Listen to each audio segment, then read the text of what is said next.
16ാമത്തെ അടവ് ആരും ആശാന്മാർ പഠിപ്പിച്ചു കൊടുക്കില്ല. ആർക്ക്? ശിഷ്യന്മാർക്ക്. പക്ഷെ ഞാൻ 16ാമത്തെ അടവ് നമ്മുടെ സ്റ്റുഡൻസിന് എല്ലാവർക്കും, അല്ലെങ്കിൽ നമ്മളുടെ ചാനൽ ഫോളോ ചെയ്യുന്ന എല്ലാവർക്കും ഞാൻ പറഞ്ഞു കൊടുക്കാൻ പോകുന്നത് റീഡിങ്ങിലത്തെ 16ാമത്തെ അടവാണ്. റീഡിങ്ങിലെ ഏറ്റവും ടഫായിട്ടുള്ള ഭാഗം എന്ന് പറഞ്ഞാൽ ലിസ്റ്റ് ഓഫ് ഹെഡിങ് ആണ്. ലിസ്റ്റ് ഓഫ് ഹെഡിങ്ങിൽ എങ്ങനെ നല്ല മാർക്ക് എല്ലാം എങ്ങനെ ശരിയാക്കുക എന്നുള്ളതിൻ്റെ ഏറ്റവും ഈസി ആക്കുന്ന ഒരു ടിപ്പാണ് നമ്മൾ പറഞ്ഞു തരാൻ പോകുന്നത്. അപ്പോൾ എല്ലാവരും ശ്രദ്ധിച്ച് ഇരിക്കണം. മാത്രമല്ല, ഇത് നിങ്ങൾ വേറെ ആരുടെ അടുത്തും പറഞ്ഞു കൊടുക്കരുത്. നിങ്ങൾ യൂസ് ചെയ്തോ പഠിക്കുമ്പോൾ, അല്ലെങ്കിൽ നിങ്ങൾ ഇത് ചെയ്യുമ്പോൾ.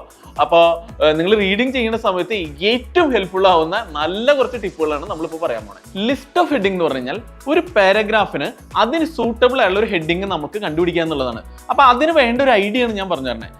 ആദ്യമായിട്ട് മനസ്സിലാക്കേണ്ട കാര്യം എന്ന് വെച്ചാൽ, ഒരു പാരഗ്രാഫിന്റെ ഫസ്റ്റ് സെന്റൻസിലോ അല്ലെങ്കിൽ ലാസ്റ്റ് സെന്റൻസിലാണോ നമുക്ക് വേണ്ട ഉത്തരം കിടക്കേണ്ടവ. എപ്പോഴും നിങ്ങൾ കൂടുതൽ ടൈം ഇരുന്ന് വായിക്കണമെന്ന് പറഞ്ഞാൽ ലാസ്റ്റ് സെന്റൻസ് ആണ്. ലാസ്റ്റ് സെന്റൻസിലായിരിക്കും നമുക്ക് ആവശ്യമുള്ള ആൻസർ ഉണ്ടാവുക, അല്ലെങ്കിൽ ഫസ്റ്റ് സെന്റൻസ് ആയിരിക്കും. ഇൻ ബിറ്റ്വീൻ വരാനുള്ള സാധ്യത എന്ന് പറഞ്ഞാൽ ഒരു 20% താഴെ ഉണ്ടാവുള്ളൂ, അല്ലെങ്കിൽ ഒരു 15% താഴെ ഉണ്ടാവുള്ളൂ ബിറ്റ്വീനിൽ വരാനുള്ള സാധ്യത. അപ്പോൾ നിങ്ങൾ എപ്പോഴും റീഡിങ് ചെയ്യുമ്പോൾ, ലിസ്റ്റ് ഓഫ് ഹെഡിങ് ചെയ്യുമ്പോൾ ഫസ്റ്റ് സെന്റൻസ് വായിക്കുക, ലാസ്റ്റ് സെന്റൻസ് വായിക്കുക. അതാണ് നമ്മൾ കൂടുതൽ കോൺസെൻട്രേറ്റ് ചെയ്യേണ്ടത്. ഇനി നമ്മളത് വായിച്ചതിന് ശേഷം നമ്മൾ നമ്മുടെ ക്വസ്റ്റ്യൻസിലേക്ക് പോവുക. അപ്പോൾ നമ്മൾ പാരഗ്രാഫ് എന്ന് പറഞ്ഞു കഴിഞ്ഞാൽ പാരഗ്രാഫ് ABCD എന്ന് പറഞ്ഞു കഴിഞ്ഞാൽ നിങ്ങൾ എപ്പോഴും മനസ്സിലാക്കേണ്ട ഒരു കാര്യം എന്താണെന്ന് വെച്ചാൽ, പാരഗ്രാഫ് Aയും Bയും Cയും വളരെ ടഫായിട്ട് അവർ വെച്ചിട്ടുണ്ടാവും. Aയും Bയും എന്തായാലും ടഫായിരിക്കും. അപ്പോൾ നമുക്ക് കണ്ടുപിടിക്കാൻ ഭയങ്കര ബുദ്ധിമുട്ടായിരിക്കും. പക്ഷേ Aനെയും Bനെയും എങ്ങനെ ഈസി ആയിട്ടുള്ള കണ്ടുപിടിക്കുക എന്നുള്ള കാര്യമാണ് ഞാൻ പറഞ്ഞുതരാൻ പോണേ.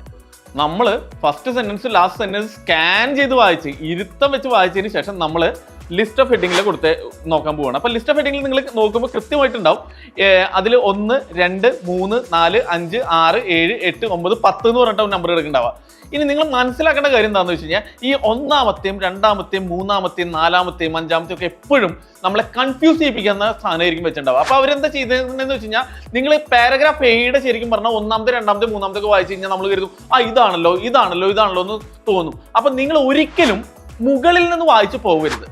മുകളിൽ നിന്ന് വായിച്ചു പോകുന്നതിന് പകരം നിങ്ങൾ എന്ത് ചെയ്യണം എന്ന് വെച്ചാൽ, താഴത്തുനിന്ന് വായിക്കുക. 10ാമത്തെ വായിക്കുക, 9 വായിക്കുക, 8 വായിക്കുക, 7 വായിക്കുക, 6 വായിക്കുക, 5 വായിക്കുക, 4 വായിക്കുക, 3 വായിക്കുക. ഇപ്പൊ താഴത്ത് വരുമ്പോൾ 4 തോന്നിക്കഴിഞ്ഞാൽ നിങ്ങൾ ആ 4 എഴുതിക്കോ, ആ 4 ആയിരിക്കും കറക്റ്റ് ആയിട്ടുള്ള ഉത്തരം ഉണ്ടാവുക. ഇതാണ് പറഞ്ഞിരുന്ന ഏറ്റവും നല്ലൊരു ടിപ്പ് എന്ന് പറയുന്നത്. അപ്പൊ നിങ്ങൾ ശ്രദ്ധിക്കേണ്ട കാര്യം എന്താണെന്ന് വെച്ചാൽ, താഴത്തുനിന്ന് വായിക്കുക. അപ്പൊ A എന്നുള്ള പാരഗ്രാഫ് നമ്പർ A ആണെന്ന് വെച്ചാൽ താഴത്തുനിന്ന് വായിക്കുക. 4ാമത്തെ ആണെങ്കിൽ 4 എന്ന് പറഞ്ഞ് എഴുതുക. അത് കഴിഞ്ഞിട്ട് B വായിക്കുക. B വായിച്ചതിന് ശേഷം നമ്മൾ താഴത്തുനിന്ന് വായിക്കുക. അത് കഴിഞ്ഞിട്ട് നമ്മൾ തോന്നുകയാണെന്ന് വെച്ച് കഴിഞ്ഞാൽ 6 എന്നാണെന്ന് വെച്ചാൽ 6 എന്ന് എഴുതിക്കോ. താഴത്തായിരിക്കും അതിന്റെ ആൻസേഴ്സ് ഉണ്ടാവും. മുകളിലത്തെ വായിച്ചു കഴിഞ്ഞാൽ കൂടുതൽ കൺഫ്യൂസിങ് ആയിരിക്കും. അതുകൊണ്ട് താഴത്തുനിന്ന് വായിച്ചു പോവുക. ഇതായിരിക്കും നിങ്ങൾക്ക് ശരിക്കും പറഞ്ഞാൽ റീഡിങ്ങിന് നല്ല mark, list of heading correct ചെയ്യാനുള്ള ഏറ്റവും എളുപ്പമുള്ള ഒരു മാർഗം. ഈ കാര്യങ്ങൾ വെച്ചിട്ട് നിങ്ങൾ നന്നായിട്ട് പ്രാക്ടീസ് ചെയ്ത് നോക്കിക്കോ. 1, 2, 3, 4, 5, 6, 7, 8, 9, 10 പ്രാക്ടീസ് ചെയ്ത് കഴിഞ്ഞാൽ ഞാൻ പറയുന്നു, ഈ പറഞ്ഞ കാര്യത്തിന്റെ ഒരു ടെക്നിക്ക് നിങ്ങൾക്ക് പിടിയിട്ടും പിന്നെ ഇത് ഭയങ്കര ഈസിയാവും. അപ്പൊ നിങ്ങൾക്ക് ഒരു കാരണവശാലും പേടിക്കേണ്ട. നമുക്ക് 40ൽ 40 മാർക്കും മേടിക്കാവുന്ന ഏറ്റവും നല്ലൊരു ടിപ്പാണ് ഞാൻ നിങ്ങൾക്ക് പറഞ്ഞേക്കണേ. ഇനി ഇതിൽ എന്തെങ്കിലും സംശയമോ കാര്യങ്ങളോ ഉണ്ടെന്ന് വെച്ചാൽ നിങ്ങൾക്ക് ഞങ്ങളെ കോൺടാക്ട് ചെയ്യും. ഇതിന്റെ സ്പെഷ്യൽ ആയിട്ടുള്ള ട്രെയിനിങ് ഞാൻ തരാൻ റെഡിയാണ്.